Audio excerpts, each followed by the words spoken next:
Welcome back to Between Views for part 2 with the amazing Zuzana O'Hanlon. Last time, we followed Zuzana from her humble beginnings in the Czech Republic to the demanding world of Olympic race walking. Today, we're diving into the profound lessons learned from her athletic career, including the impact of a coach who pushed her to the edge.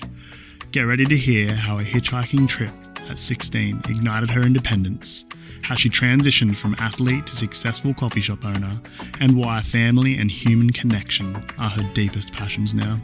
This conversation is packed with insights and heart. We hope you enjoy. The next part is something I've been diving back into, and it's kind of a mix of philosophy and mentorship and I guess people you admire, and also just a few questions where things that I happen to be curious about at this time. Hopefully, or maybe just by talking with you, there's some things that I take from this and answer my own questions too, which is another sort of angle of this podcast as well. So you become my teacher in a way now, which you already have in the first part, because I think you learn from stories too as well. So it seems silly to separate it. However, the next part I want to start by asking, you have notably got a passion to achieve and do your best and try new things all the time. And I just want to know, I mean, I would assume it comes from your upbringing and your Olympic journey now, but is there anywhere else or anyone else that comes from? People maybe who have inspired you, or moments that have inspired you to be like that? It comes from athletics again, I guess. It comes from my coach when I was still the youth athlete, and that coach told me that I will never make it to the Olympics. That coach told me that I will never be good enough. I was like, well, I'll prove you otherwise. I like proving things to people. I'm just easily motivated. And if someone tells me I can't do something, I'll do it. Oh, do it hard. Okay, so yours is like a negative external motivator. Someone says you can't do it and you're like, watch this. Yeah, the forbidden fruit kind of thing. I find that really interesting actually as a turning point in life where you're doing something, be it positive or negative, and someone comes up to you and tells you something that is quite impactfully negative or against what you're doing. And that singular comment or person's movement can really dramatically shift who you are and how you act in the world and what you do. For example, I remember when I was in like year 11, year 10 at school, I wasn't really on the best sort of course through schooling and growing up, and there was a teacher who basically just told me I was going to be a no-hope, you're not going to do anything with your life, all in this one sudden moment in school. And it was that catalyst of like aggressive force from this teacher, probably very frustrated by me, that shifted me completely. And I went full 180 from that one singular moment. Was like a impactful hit from an asteroid that just went phew, and I changed my trajectory altogether.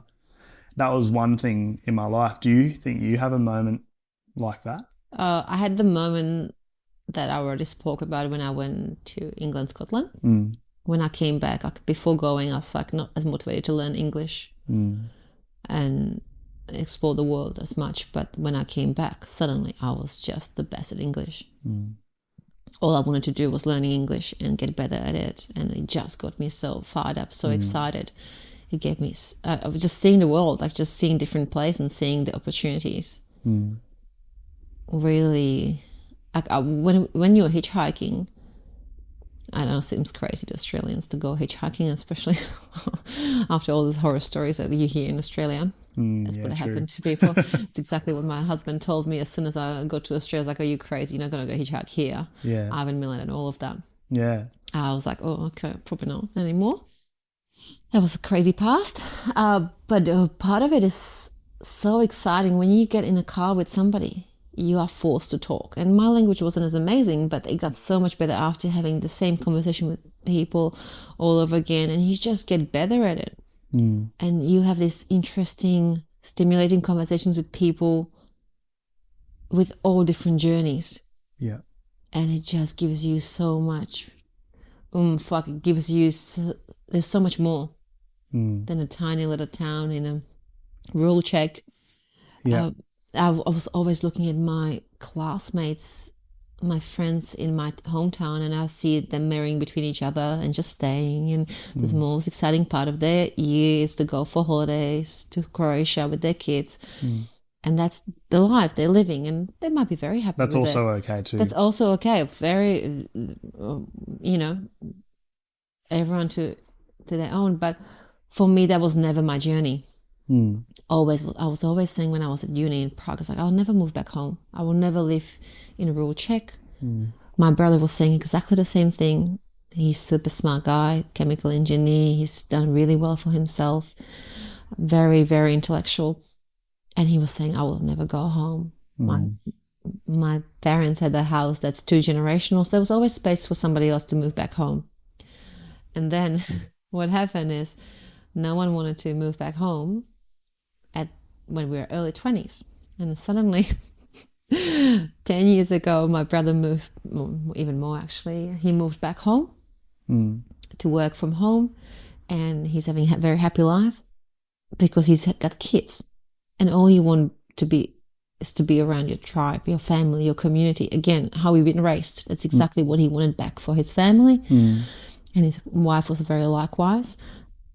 And then me and Evan, my husband, and our firstborn child, she was 9 months old, we moved back to Czech to live there for 4 years. Yeah, he said.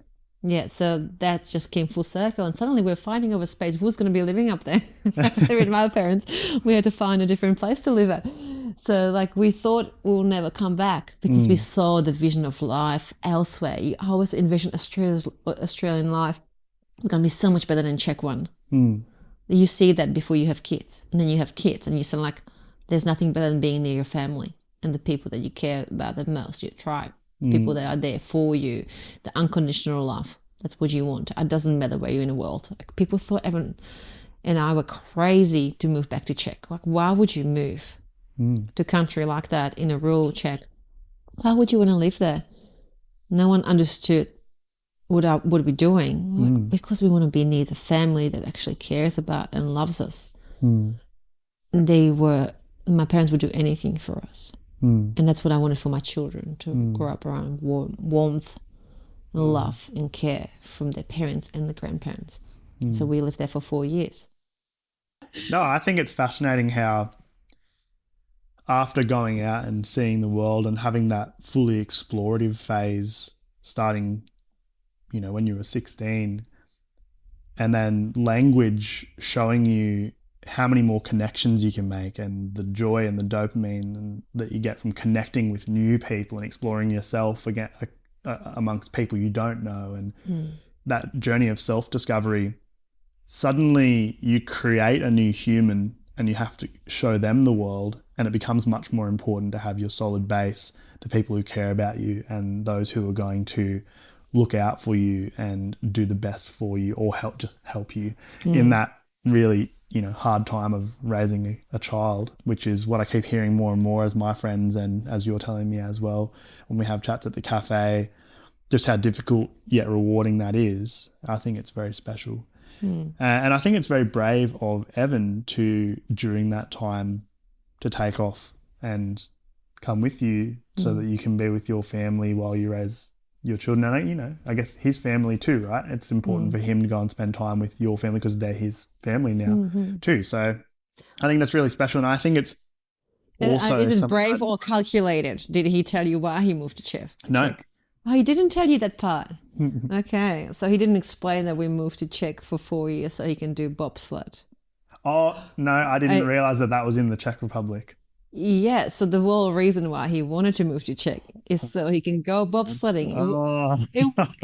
Here I am giving him a big no, please don't. Family, that's so nice, so brave.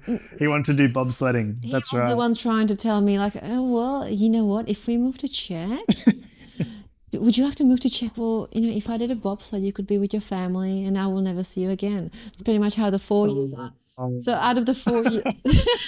Well, there goes our sentimental moment. Sorry. No, it's fine. Yeah, so we spent 4 years in Czech, and he pretty much, out of the year, he would be away for half a year.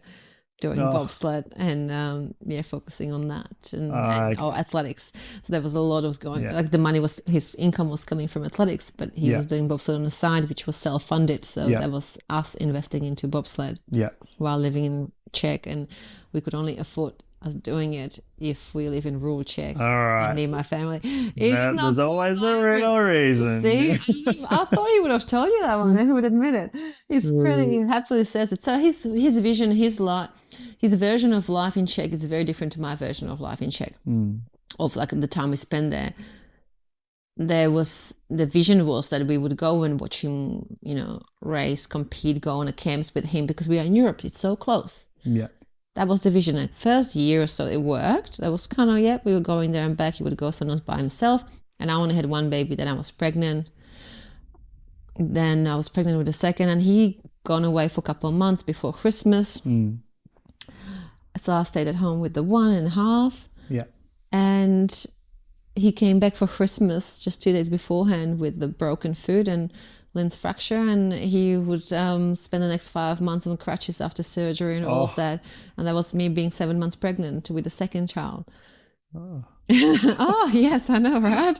Fun times. It's interesting to hear both sides of this story. So his version of like living in Czech was he's barely been there. When he was there, that was nice. Like it was nice. We either had him full time, and he would just go training, or we didn't have it at all. And he was away for 2 months at a time. And he would come home after the 2 months away with a broken foot, which was to make living out of.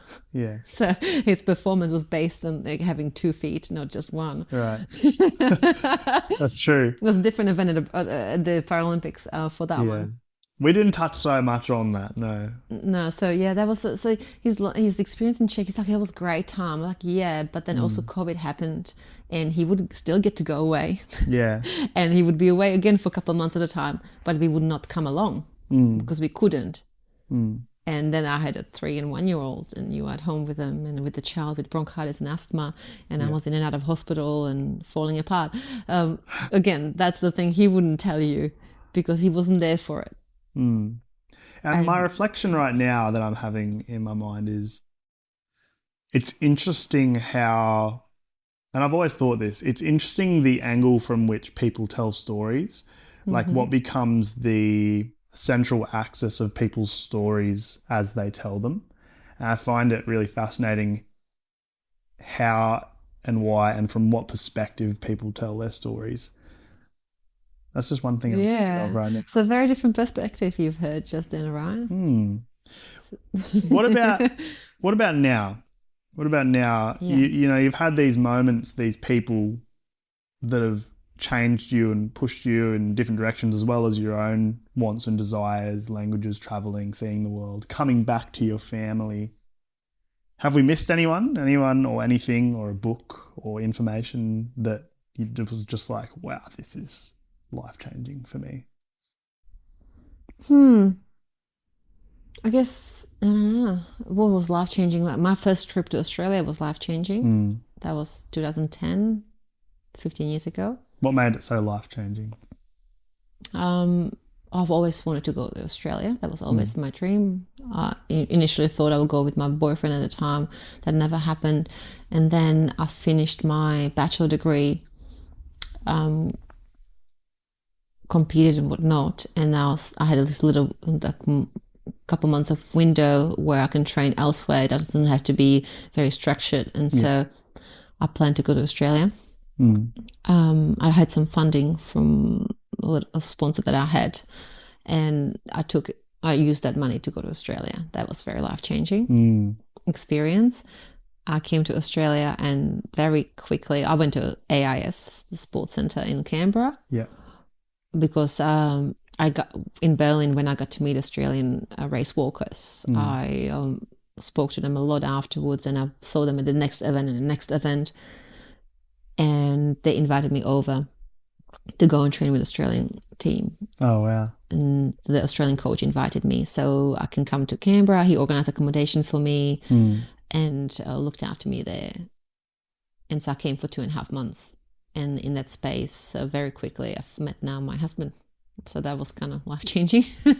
Wow. So thanks to Berlin, that little trip away to compete. I came to Australia, and then I met my husband. Wow.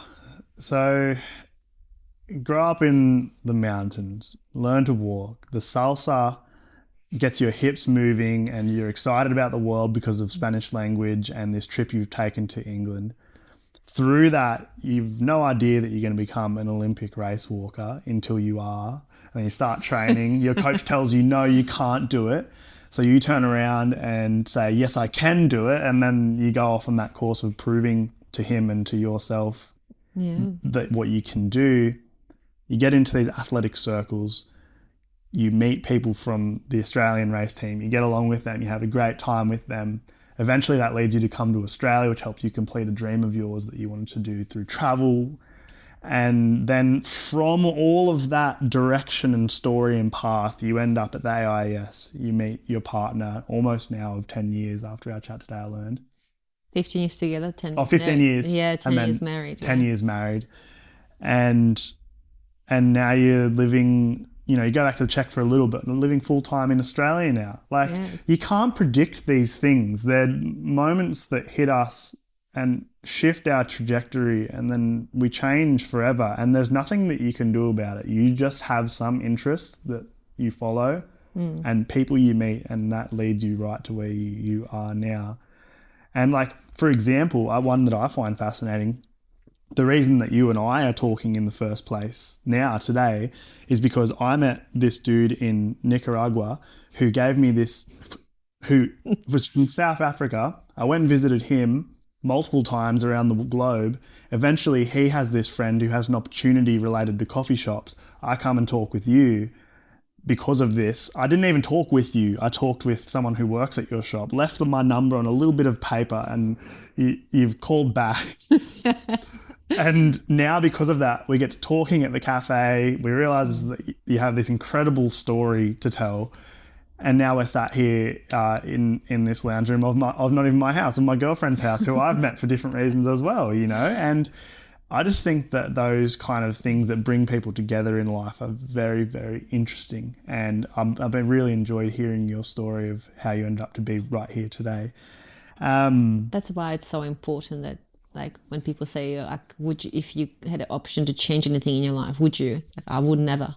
I would never change a single thing, because I would not be here in this moment right now. I would not have my beautiful children. I would not have my husband. I would not have come to Australia. All these things. Yeah. Wouldn't be on your first podcast.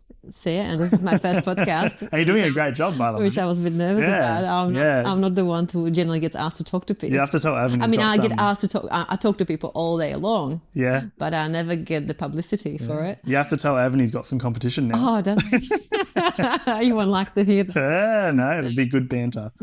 What are you most passionate about now?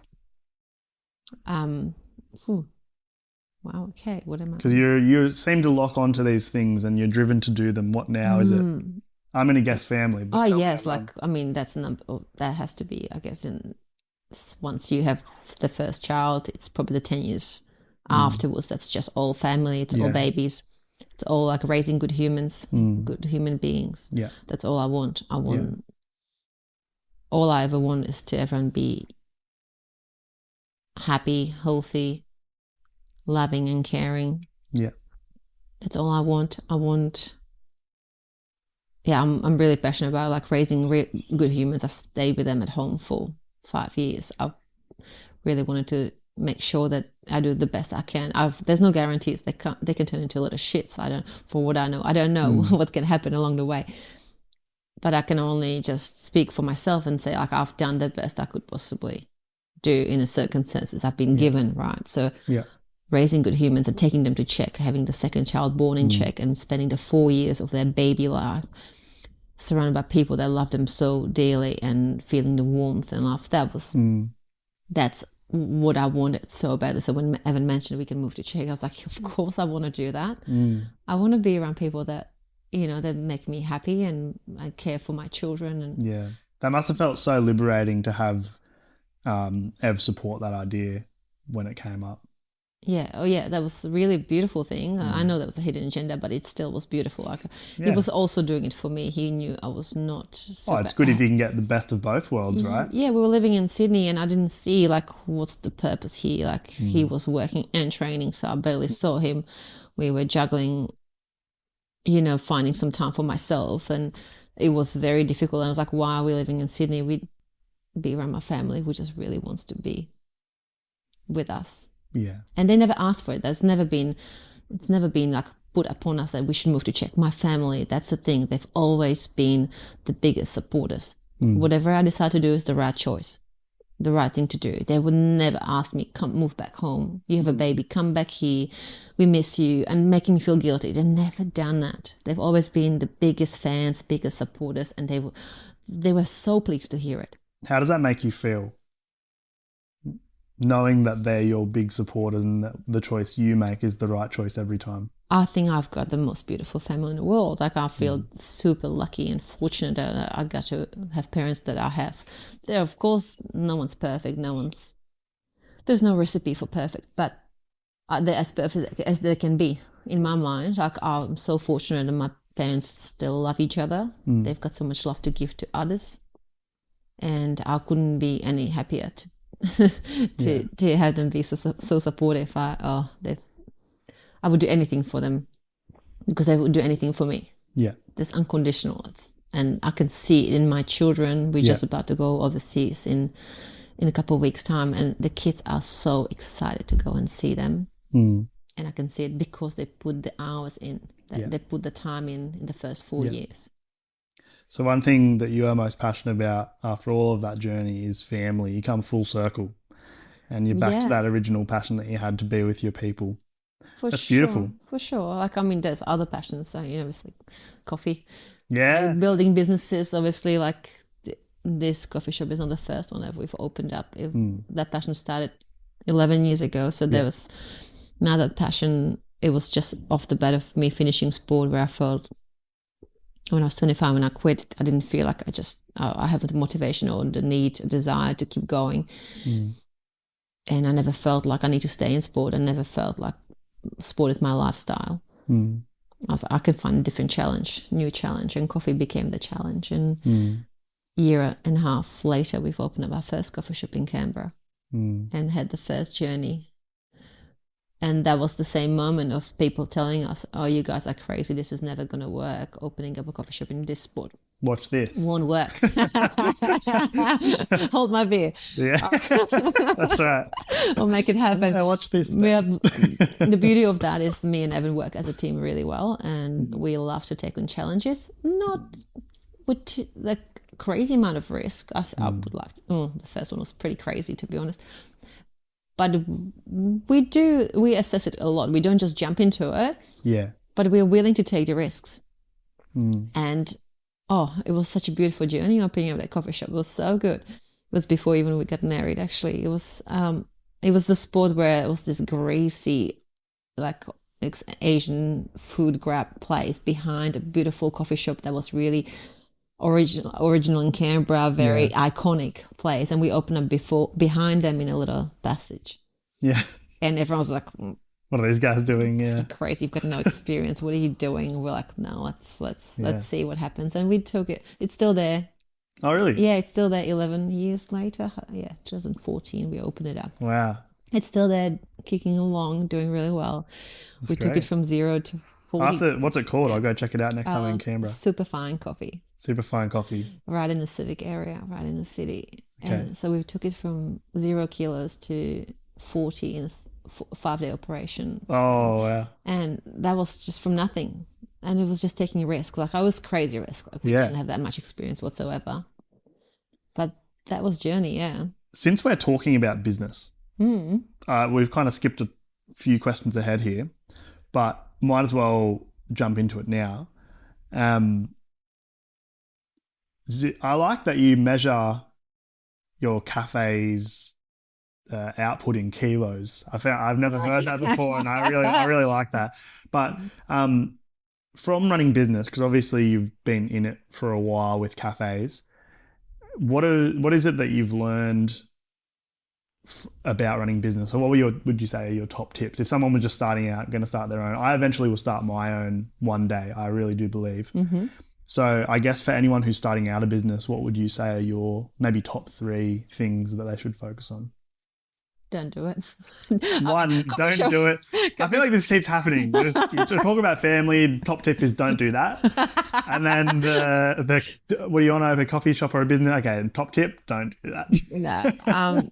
No, I would say like really think about it thoroughly. Don't rush into it. So that's what you're doing. You're thinking about it, but you're not rushing into it. A lot of people think that, I hear it so often say, oh, I've always wanted to have a coffee shop.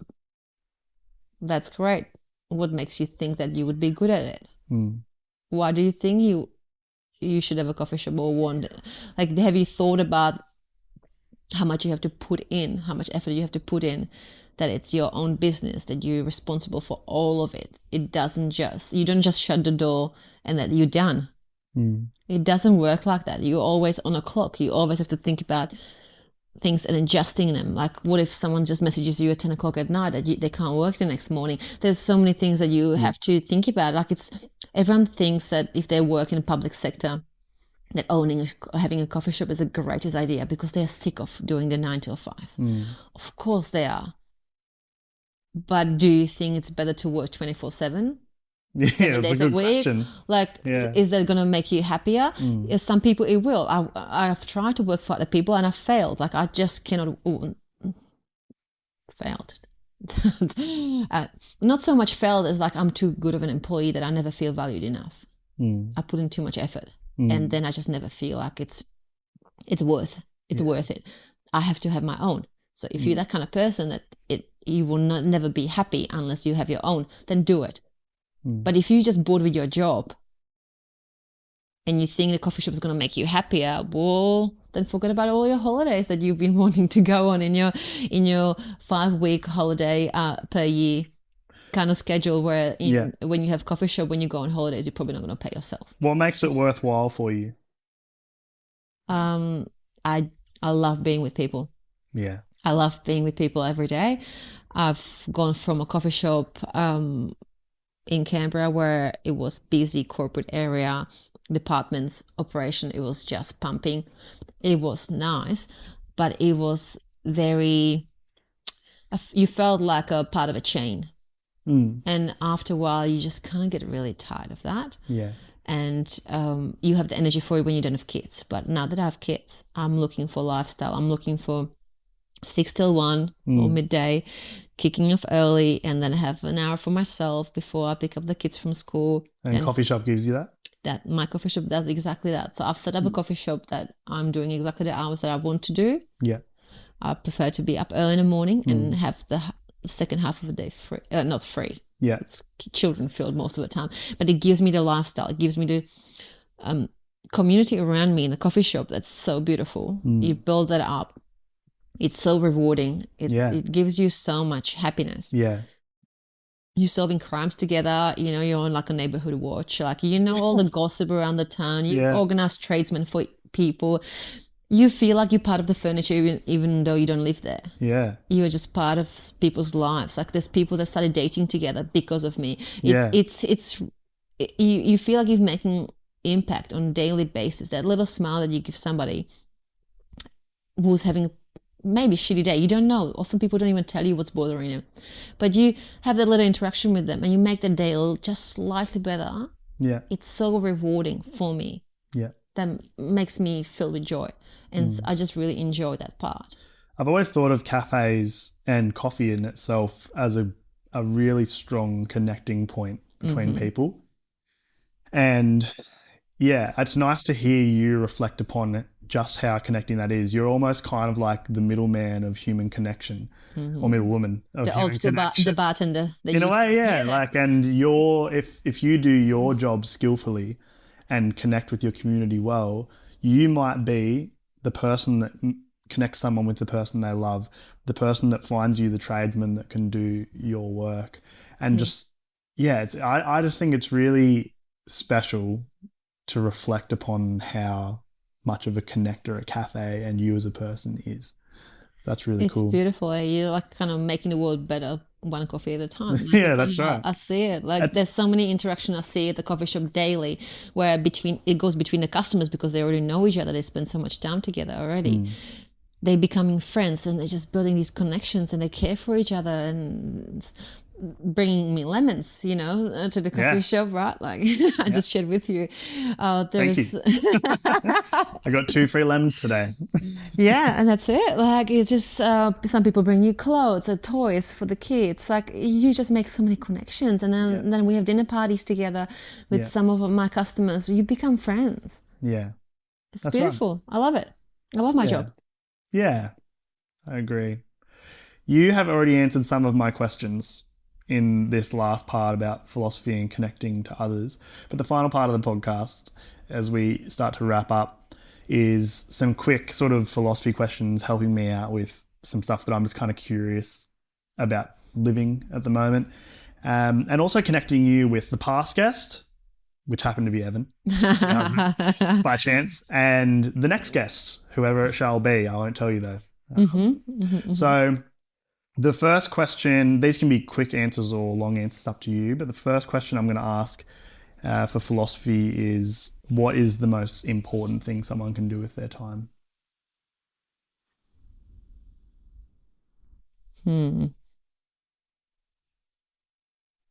Connect with people. Talk to people. Just stand still for a second and interact with that person next to you in a coffee shop. That's what I'm forcing people to do on a daily basis without forcing them. Forcing is a strong word. No, but there's so many people. I see so many people at the coffee shop. They come in and they've got these sour faces. They just look unhappy. And my goal is to make them smile. Have that interaction with them and make them smile and crack that egg. Yeah. It's like a puzzle for me. Like it gives me this urge, like I need to make them better. How do you do that? Just start a conversation. Just force them a little bit. Just talk about stupid weather. I don't know. That's what I talk about all day long. What I mean is, what makes them smile in the end? Because I just showed interest. I showed interest and I made this little silly joke and there they are having to engage instead of sitting on their phone. Just being that little bubble on the phone. Like my coffee shop is forcing people to engage with each other. Yeah, which is why people are on their phone in the first place, because they want to connect with people. Yeah. Or maybe it's the fear of doing that thing, but it's crazy how much joy it gives you when you do. Physical connection, actually standing next to somebody and engaging.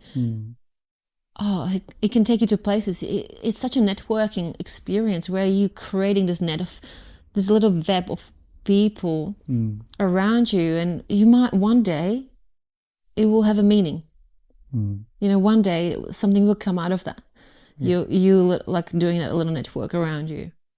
You've made me realize that regardless of the business I open, that there should be some degree of coffee sales and connection point as part of it. It doesn't have to be coffee, right? But like I think people are losing their connections. Like I hear so often now that kids these days, they just don't know how to talk to each other, how to interact. I mean, they do, but they do it different. No, but they don't know how to approach each other. Like I'm hearing this disconnect. The kids these days, they barely are getting physical as well, like because they don't even know how to approach the other gender, because all the interaction they do is online. So when it comes to seeing each other in person, they don't even know how to do it.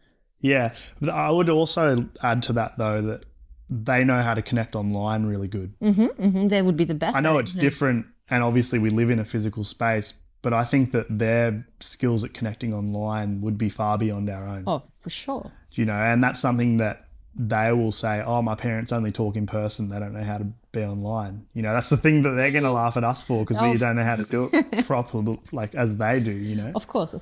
I think that's one bit of a watch this space kind of thing for sure, because they'll have some skills that are important in the future as well, I would think. Yeah, no doubts. I didn't have too many more of the philosophy ones because we already answered them while we talked, but I have added this question. You're the first person I've ever asked this question to. It's a new question for the final part of the show. Okay. And the reason is, like, for example, I didn't know you love Spanish and Spanish dancing, and that's my well, Spanish in general is like my favorite thing in the entire world. And I just didn't even know that. After all the time we've talked, I had no clue that that was something that we could have talked about, you know? So the new question is, what's something that I should have asked you, but I didn't? You should have asked me. You want to know all my dirty dark secrets? This is your question to answer, not mine. Okay. What you should have asked me?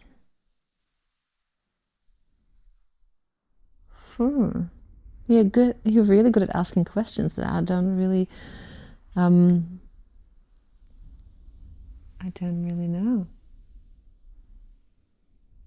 Give me a moment. Do you want to come back to that one? After your experience today on the show and seeing what it's like to be on Between Views and have the spotlight on you for a little while and share your story, and you kind of know what I'm looking for as a person now too. After that experience, who is someone that you know that would be a perfect guest for this show, and what would you ask them? Would be the perfect guest for this show. Okay. First person that came into my mind is my beautiful customer. Oh my goodness, Louisa. Louisa, this Italian lady who's like, I don't want to guess her age too much, but I don't want to age her up or down. Around 70 plus years old. And she comes to the coffee shop every day. She is this just outrageous lady who is the most loving and caring lady in the world. She talks about her grandchildren and my kids, and we have so much to connect about, being European, having that mindset. And she is also very outrageous with her opinions. Like, she is pretty wild. But I just would want to know her life story. Because I never get to sit down with her for too long. But I'm sure she would have some good stories for you too. So you think she has, the question you would ask her is just, what's your life story? Yes. Well, you feel like there's you're like getting fired up about it. You're like, this is something interesting. I want to know what she was doing in her youth. Like, you know, the crazy things you would do 70 years ago. I imagine. Like, yeah, you can ask somebody young and it's, you know, that would be very inspiring for sure. But I want to know some old school story. I want to know something that's like, wow, like, what were you up to in your 20s back then in Italy? Okay. Like, what was going on over there in that little town of yours? That would be probably my question for her in particular. I don't know if it's the ideal question, but like, I've got this question that I really, really love. I've heard on different podcasts that I really love someone's asking. And that could be for a very random person. That's not specific to anybody. Yeah. But I love the question of, who are you when no one's watching? And I can ask you that, actually. You would be an interesting person to ask that question. Who are you when no one's watching? I can answer it if you want. Yeah, please. It's a good question, a really good question. I really love questions because they help us to go deeper and understand each other. So there you go. At the end of the podcast, we can talk about you finally. When no one's watching, I am standing quietly in my garden. I love swimming and surfing. If no one's around, I might just play some Spanish classical guitar for ages and just sit there and play. Always, I'm listening to podcasts in other languages, French and Spanish at this point. I love languages. I'm always studying something, a book or a language or a book in a language. I really love quietly studying and working on things that I love, standing in the garden, playing guitar,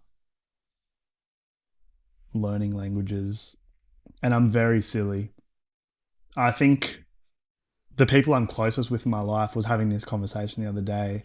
I'm very silly when I am just with my most trusted people, and I love being silly. So I get so weird, so crazily, oddly weird, singing songs, making noises, coming up with the most obscure things that, like, I'm confused where they come from. And the number one catalyst in my life that brings it out in me is my sister. When she turns up, I get all sorts of weird, like, just thinking about She's a like trigger. the person I've She's known the my whole trigger. life. She just triggers this like ultra weirdness that comes out. I make her laugh so much by doing it as well. So I noticed through that I connect with people the deepest when they're also weird. The weird people are Yeah, when they're silly. When their humor's silly there's a and lot of weird, and difference. it's not. I find that you're very much in touch with yourself, right? You like to sit back, listen to like what the body's telling you. You're very in tune with what's happening around very you. reflexive. Lots of journaling. You'll be there hugging trees. I can imagine you. My doing that. veggies. You're hugging I your love veggies. my veggies. They're like, every single one of them is a little baby to me. You cuddle them So much. I don't cuddle them. I just watch them grow. Just to pay attention to them. Yeah. You know, I hope to treat my future children, if I have some, just like my veggies. Just pay lots of attention to them. That's beautiful. But sometimes leave them to do what they need to do, because you can't be with veggies all the time. They don't move very much. They don't do They grow more when you don't watch them for a little while. Yeah, you got to watch them, but let them do their own thing sometimes that's too. it. You know, you don't need to be standing over their shoulder. I like that. That was deep. They will take care of themselves a bit too. That's nice to hear more about you as well. It lines up with your sort of mentality with your kids too. Cool. That's the first time someone's turned it back on me on the show. Thanks for that. I thought I'll give you a spotlight. Cool. I would love to connect with Louisa, was it? Louisa? Yeah, if that's your person, maybe mention it to her. Okay. Yeah, okay, maybe yeah, mention to her. I'll talk to her. Now, there's a few more things to do. The last part is answering the last guest question. And the last guest happened to be your husband. Oh, he's just stitched me up, I'm sure. He didn't know this was going to be you, but he could have probably guessed. He assumed that it might have been you, knowing Yes, that you were okay. coming on the show. Bring it on. Asked by Evan O'Hanlon, your partner and Paralympic multi-gold medalist and bobsled team aficionado for a little while there. His question initially, there's two here, but his initial question was, who's the hottest guy you've ever met? Does he want an honest answer, or does he want what he does? he asked the question. He asked, you can answer Stitch me it. up. You're Oh like, my goodness! Well, I have to say it's my husband, obviously. okay. Right? That's the correct answer. I don't think I can say anything else. Okay, so I just go met Evan O'Hanlon.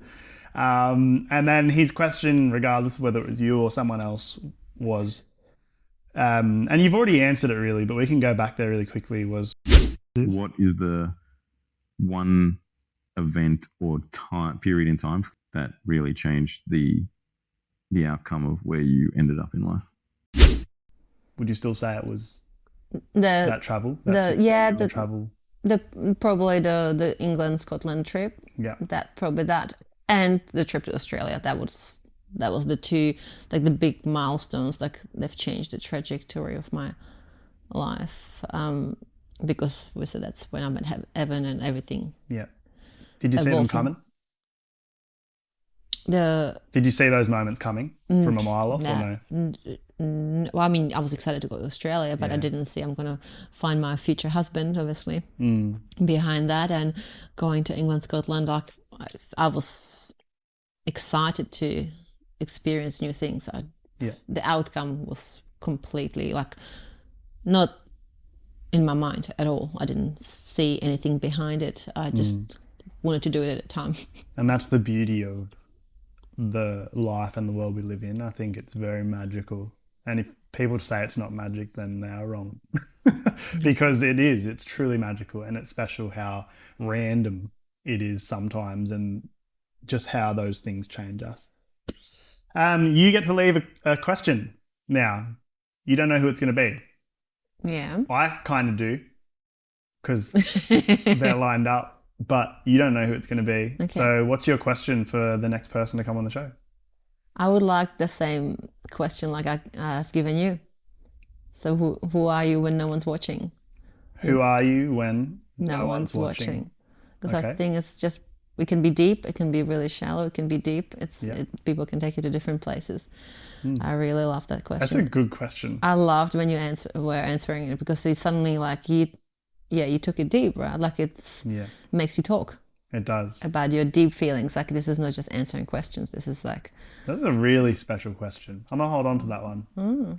I might even also add it to the show. Yeah, I think Who you knows? should. It's a good one. It's a really good one. I think helps you to see a person at their core. Yeah. It goes straight to the core, that one, which is cool. And it's Some like, people would hate that though. I think it puts you up on a spot for sure. Yeah. But it will be a very different answer if you answer on a spot, if you didn't think about it. Yeah. It'll be a very different answer if you think about it for a week. Yeah. Very different answer. Yeah. Because you would just really think about it so deeply. One worth reflecting on for sure. All right, I'll pass that to the next guest. Did you have an answer for this thing I should have asked you, but I didn't? I already know the answer. I know what I want to ask, but I didn't.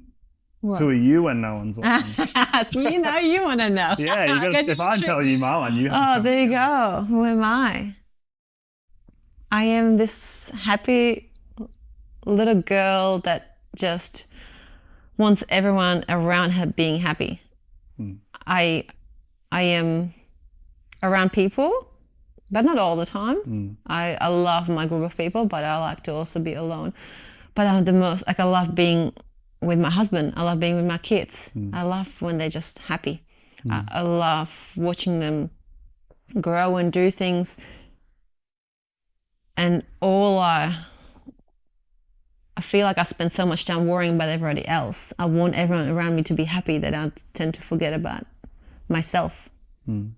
So sometimes I sit sad in my own presence because I'm like, I am the happiest I've ever been. I've got the life that I wanted. Yeah, we could have more money. Everyone could have more money, right? But I find like I live in this beautiful place on earth. Like, I mean, how much nicer can life get, right? Like you are living 5 minutes from the beach. That's right. You're running this beautiful coffee shop that's full of people connecting with each other. You've got these beautiful 2 children. You've got an amazing husband who doesn't realize how amazing he is. And he keeps beating himself up for not being good enough and not giving you a better life. And he's always worried about, that he's not doing a good enough job. And all I want is just him to be happy as well. I find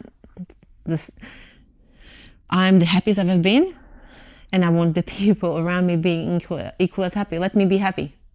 Live in that happiness, because I'm generally a very positive person. I can see everything with a brighter glass. It's like I'm always the positive vibe, and I want people around me to be the same. I want to be surrounded by people that are also happy with where they're at, because I can be happy with nothing. I don't need any material stuff. I don't need that crap. I can just be happy in like sitting in the beach and just watching the sunset. The other day we went to watch the whales with the kids on a lookout, and that was the most magical moment. I was just standing there and connecting with a couple of oldies walking around with their dogs, and the kids talking to the people, and it's just such a beautiful moment where people are connecting together and just being in the moment, being happy. The word happy comes to mind. I just want to be that. I know. Yeah. I think we all really just want something very similar to that. Thank you for sharing. That's okay. Thank you.